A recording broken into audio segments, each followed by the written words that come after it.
ಸ್ನೇಹಿತರೆ, ರಾಜ್ಯ ಸರ್ಕಾರವು 2019-20 ಸಾಲಿನಿಂದ 1,000 ಸರ್ಕಾರಿ ಆಂಗ್ಲ ಮಾಧ್ಯಮ ಶಾಲೆಗಳನ್ನು ಪ್ರಾರಂಭಿಸಿದೆ. ಕನ್ನಡ ಉಳಿಸಿ ಬೆಳೆಸುವಂತಹ ಪ್ರಯತ್ನ ಮಾಡುವ ಇಚ್ಛೆ ಸರ್ಕಾರಕ್ಕಿಲ್ಲ ಎಂಬ ಕೂಗು ಕೇಳಿ ಬರ್ತಾ ಇದೆ. ಆದರೆ ನಮ್ಮ ರಾಜ್ಯದಲ್ಲಿ ಒಂದು ಶಿಕ್ಷಣ ಸಂಸ್ಥೆ ಇದೆ. ಆ ಸಂಸ್ಥೆ ಒಂದು ಇತಿಹಾಸ ನಿರ್ಮಿಸಲು ಮುಂದಾಗಿದೆ. ಆ ಕೆಲಸ ಏನು, ಆ ಸಂಸ್ಥೆ ಯಾವುದು, ಆ ಸಂಸ್ಥೆ ಎಲ್ಲಿದೆ ಎಂಬ ಸಂಪೂರ್ಣ ಮಾಹಿತಿ ನೋಡೋಕ್ಕಿಂತ ಮುಂಚೆ ನೀವು ನಮ್ಮ ಚಾನಲನ್ನು ಸಬ್ಸ್ಕ್ರೈಬ್ ಆಗಿಲ್ಲ ಅಂದರೆ ಸಬ್ಸ್ಕ್ರೈಬ್ ಆಗಿ ಹಾಗೂ ನೋಟಿಫಿಕೇಷನ್ಗಾಗಿ ಪಕ್ಕದಲ್ಲಿ ಬರುವ ಬೆಲ್ ಐಕನನ್ನು ಪ್ರೆಸ್ ಮಾಡಿ ಸ್ನೇಹಿತರೆ, ಮೈಸೂರು ಜಿಲ್ಲೆಯ ರಾಮಕೃಷ್ಣ ನಗರದಲ್ಲಿರುವ ಕನ್ನಡ ವಿಕಾಸ ಶೈಕ್ಷಣಿಕ ಸಾಮಾಜಿಕ ಸಾಂಸ್ಕೃತಿಕ ಸಂಸ್ಥೆಯು ಕನ್ನಡ ಮಾಧ್ಯಮದಲ್ಲಿ ವಿಜ್ಞಾನ ವಿಷಯವನ್ನು ಬೋಧಿಸಲು ಪ್ರಯತ್ನಕ್ಕೆ ಕೈ ಹಾಕಿದೆ. ವಿಜ್ಞಾನ ಕಲಿಯುವವರಿಗೆ ಇದು ಸಂತಸದ ಸುದ್ದಿ ಎಂದೇ ಹೇಳಬಹುದು.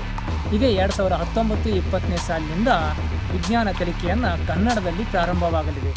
ಇದು ರಾಜ್ಯದ ಪದವಿ ಪೂರ್ವ ಕಾಲೇಜು, ಪ್ರಪ್ರಥಮ ಪದವಿ ಪೂರ್ವ ಕಾಲೇಜು. ಅದು ಕನ್ನಡದಲ್ಲಿ ವಿಜ್ಞಾನವನ್ನು ಬೋಧಿಸುವಂತಹ ಕಾಲೇಜು ಆಗಿ ಇತಿಹಾಸ ನಿರ್ಮಿಸಲಿದೆ. ಈ ಸಂಸ್ಥೆಯು ಈಗಾಗಲೇ LKGಯಿಂದ 10ನೇ ತರಗತಿವರೆಗೂ ಕನ್ನಡ ಮಾಧ್ಯಮದಲ್ಲಿಯೇ ಶಾಲೆಯನ್ನು ತೆಗೆದಿದೆ. ಈ ಸಂಸ್ಥೆ ಈಗ ಪ್ರಪ್ರಥಮವಾಗಿ ರಾಜ್ಯದಲ್ಲಿ ನೃಪತುಂಗ ಕನ್ನಡ ವಿಜ್ಞಾನ ಮತ್ತು ವಾಣಿಜ್ಯ ಪದವಿ ಪೂರ್ವ ಕಾಲೇಜು ಆರಂಭಿಸ್ತಾ ಇದೆ. ಈಗಾಗಲೇ ಪ್ರವೇಶ ಪ್ರಾರಂಭವಾಗಿದೆ. ವಿಜ್ಞಾನ ವಿಷಯದಲ್ಲಿ 10,000 ರೂಪಾಯಿ, ವಾಣಿಜ್ಯ ಅಂದರೆ ಕಾಮರ್ಸ್ ವಿಷಯದಲ್ಲಿ 8,000 ರೂಪಾಯಿ ಪ್ರವೇಶ ಶುಲ್ಕ ನಿಗದಿ ಮಾಡಲಾಗಿದೆ. Physics, chemistry, mathematics, bioscience, computer science ಅಂದರೆ ಭೌತಶಾಸ್ತ್ರ, ರಸಾಯನಶಾಸ್ತ್ರ, ಗಣಿತ, ಜೀವಶಾಸ್ತ್ರ, ಗಣಕಯಂತ್ರ ಹೀಗೆ ವಿವಿಧ ವಿಷಯಗಳನ್ನು ವಿದ್ಯಾರ್ಥಿಗಳು ಈ ಕಾಲೇಜಿನಲ್ಲಿ ಕನ್ನಡದಲ್ಲಿಯೇ ಕಲಿಯಲಿದ್ದಾರೆ. ಕನ್ನಡದಲ್ಲಿ ಕಲಿಯಬೇಕೆಂದು ಆಸೆಯಾಗಿರುವಂತಹ ವಿದ್ಯಾರ್ಥಿಗಳಿಗೆ ಇದು ಒಂದು ಸುವರ್ಣ ಅವಕಾಶ.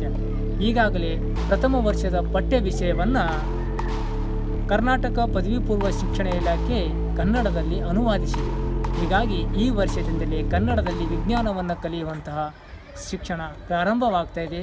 ಇದು ಕನ್ನಡದಲ್ಲಿ ಬಹಳಷ್ಟು ತಡವಾಯಿತೆಂದೇ ಹೇಳಬಹುದು ಸ್ನೇಹಿತರೆ. ಈಗಾಗಲೇ ತಮಿಳುನಾಡು ಹಾಗೂ ಆಂಧ್ರ ಪ್ರದೇಶಗಳಲ್ಲಿ, ತಮಿಳುನಾಡಿನಲ್ಲಿ ತಮಿಳು ಭಾಷೆಯಲ್ಲಿ, ಆಂಧ್ರ ಪ್ರದೇಶದಲ್ಲಿ ತೆಲುಗು ಭಾಷೆಯಲ್ಲಿ 10-15 ವರ್ಷಗಳ ಹಿಂದೆಯೇ PU ವಿಜ್ಞಾನ ವಿಷಯವನ್ನು ಕಲಿಸಲಾಗುತ್ತಿದೆ. ಆದರೆ ನಮ್ಮ ಕನ್ನಡದಲ್ಲಿ ಈವರೆಗೂ ತಡವಾಗಿದೆ ಎಂದು ಹೇಳಬಹುದು. ಹಾಗಾಗಿ ಕನ್ನಡದಲ್ಲಿ ವಿಜ್ಞಾನ ಕಲಿಯುವುದು ಯಾವುದೇ ತೊಂದರೆ ಇಲ್ಲ.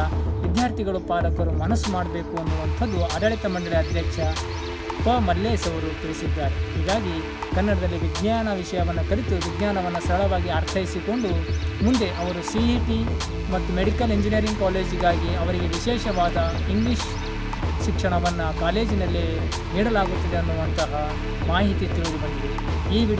ಈ ಮಾಹಿತಿ ಇಷ್ಟ ಆದರೆ ಲೈಕ್ ಮಾಡಿ, ಶೇರ್ ಮಾಡಿ, ಕಮೆಂಟ್ ಮಾಡಿ. ನಮಸ್ಕಾರ, ಧನ್ಯವಾದ.